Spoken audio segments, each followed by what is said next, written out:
What's up, guys? We got a little bit of late day action from the Seahawks. They have made a cut. They have released a player who was under contract.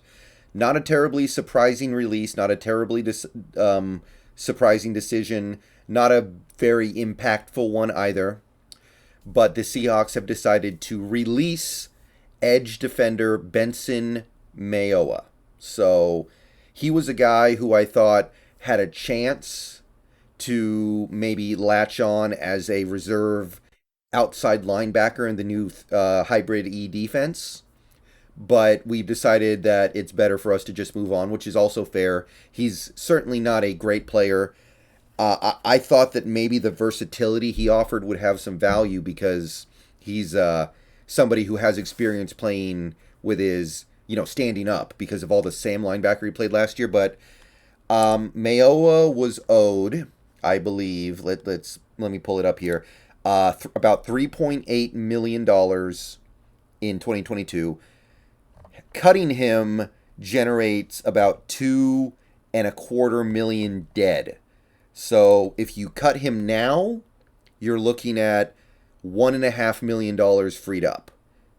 However, if you designate him as a post-June 1st cut, which basically means we're telling him, we're making everybody aware that we're going to cut him, but we don't get the cap relief until post-June 1st, then you would only take on a dead cap hit of 750 grand. And you would take on cap hits of 750 grand for the following 2 seasons as well. So it would be like 750K, 750K, 750K, or 750K and then 1.5 mil the following year. Depends on how exactly you want to divvy that out. But if we decide to designate this a post-June 1st cut, which I think is likely, the savings are actually just over $3 million. And you would only owe him 750K dead this season. So if you do that, you're off the hook for most of that money. And if I had to guess, I would say we were probably going to do that. And that frees up about $3 million. That $3 million can go a long way.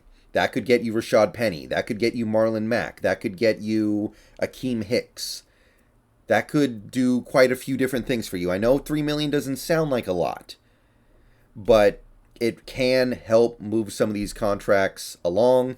It could pay for part of the Trenton Brown contract that we're theoretically going to offer tomorrow.